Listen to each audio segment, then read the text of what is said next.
My name is Julian De La Fuente. I'm a lawyer under the Bar Association of Malaga. I'm the founder with other two partners of a law firm called Franque De La Fuente, which is based here in the Costa del Sol. Okay, and we are a lawyer's office that is devoted to foreign investments in Spain.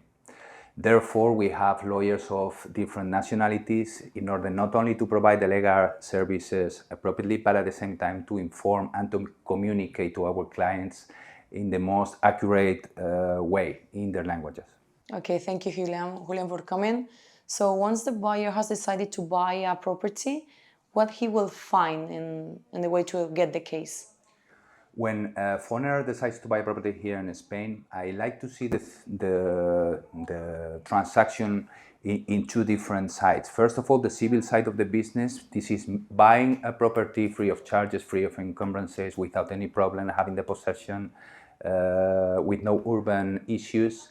And at the same time, you have to see the tax side of the transaction, which implies that if you buy a first home, a new promotion, you will be subject to 10% VAT plus stamp duty tax.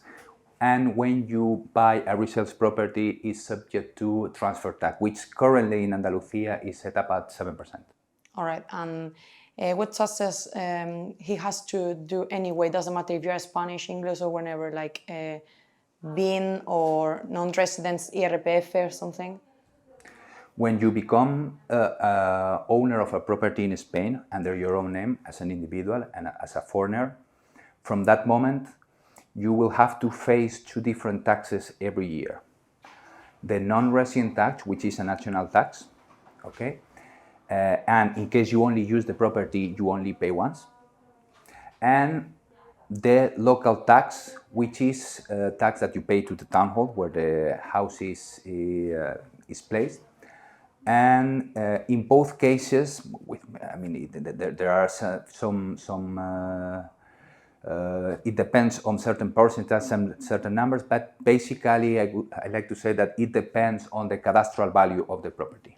The cadastral value will determine which are the taxes to the national tax office or to the local tax office you will be paying. What about when they want to rent a property in Spain? What they have to do, what taxes they have to pay or upfront?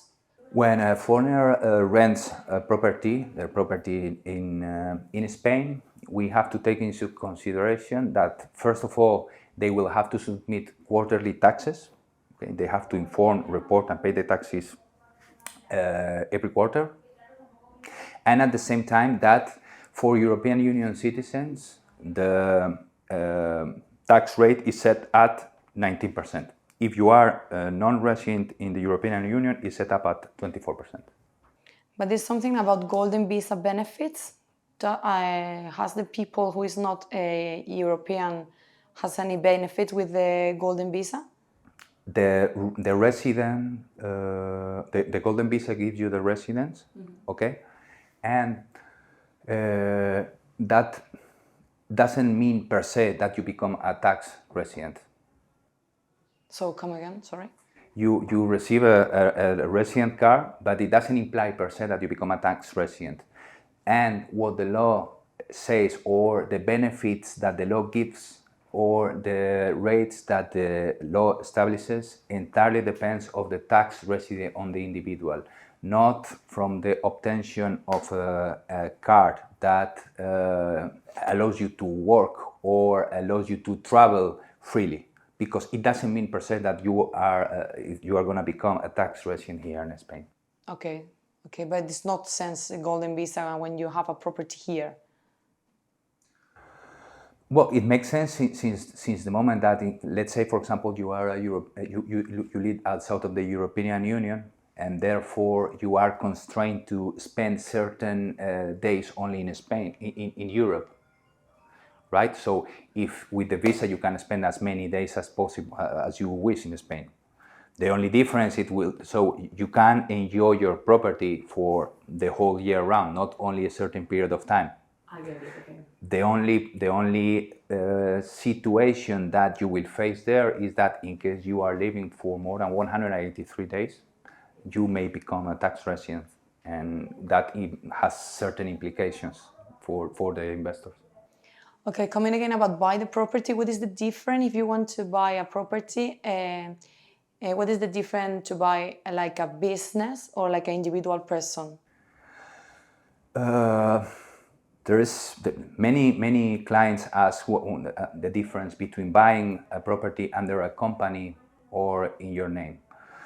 Our answer is usually the same. To me, it entirely depends on the use you are going to give to the property.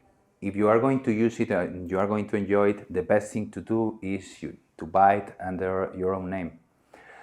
If you are going to do business, you are going to rent it or you are going to renovate it and then you are going to sell in the future, maybe you can use a company to do it.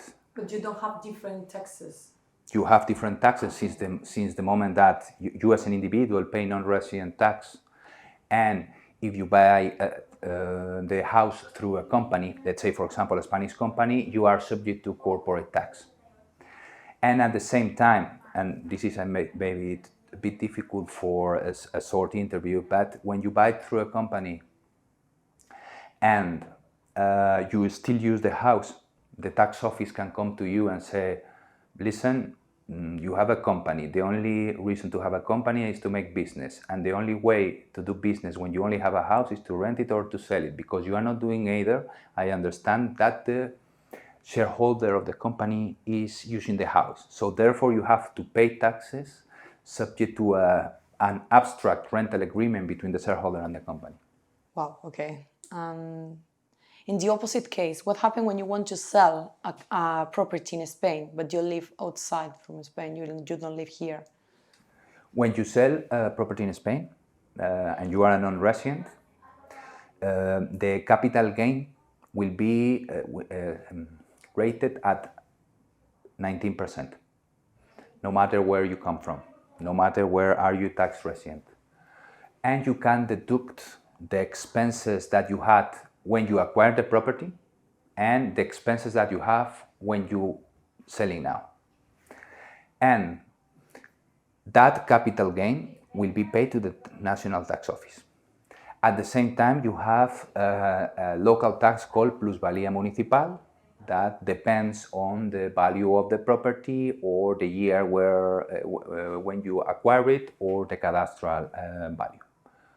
Okay, and something relevant here is that when the seller is a non-resident, the buyer is constrained to retain 3% of the purchase price and deposit in the tax office.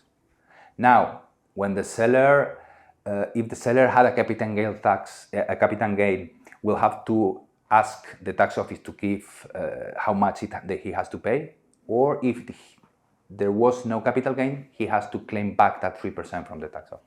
Okay, much better. So, any other things like the notary, the lawyers? When you buy a property in Spain, usually the investor will have to face certain expenses like notary, register, legal fees, and the taxes, as you know, or depending on whether it's or not a new promotion or sales, will pay VAT and stamp duty tax, or in case of our sales, transfer tax. And the expenses that the seller will have when selling the property is usually the plusvalía municipal, which is a tax paid to the local tax, the capital gain tax paid to the national tax office, and the fees of the agency and the fees of the lawyer, which both of them they will be deductible from the actual capital gain. And we have to include as well the cancellation of the mortgage to all these things. Yeah, correct. In case there was a mortgage, all the expenses derived from that cancellation, let's say the fees of the bank or the commission or the interest will have to be included there, yes. Okay, just the last question. I'm not quite sure when you say the 3% tax, you are speaking about capital gain tax or sales price deduction. Is the same? Is different? When in Spain, when a seller actually sells their property,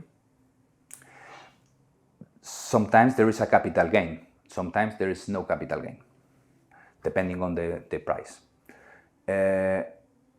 If the seller is a non-resident, there is by law a retention applied as an obligation to the buyer. The buyer has to retain 3% of the purchase price, not give it to the seller, but retain it and give it to the tax office. 3% of the purchase price. Now, what happens is that in case there is no capital gain because the price of sale is lower, then the seller is the one who has to go to the tax office and claim back that 3%.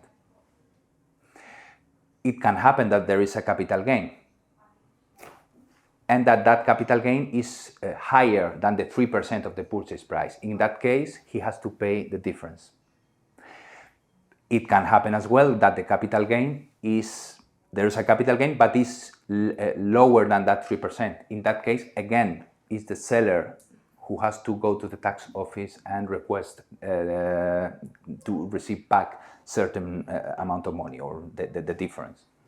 Okay, basically from the time you start buying the property until you get the keys is almost a month, almost 2 months. It is a process in which the first part, the agreement that you come with the seller, that depends entirely of the terms that you agreed with them, and then that period of time can be as flexible as the parties agree.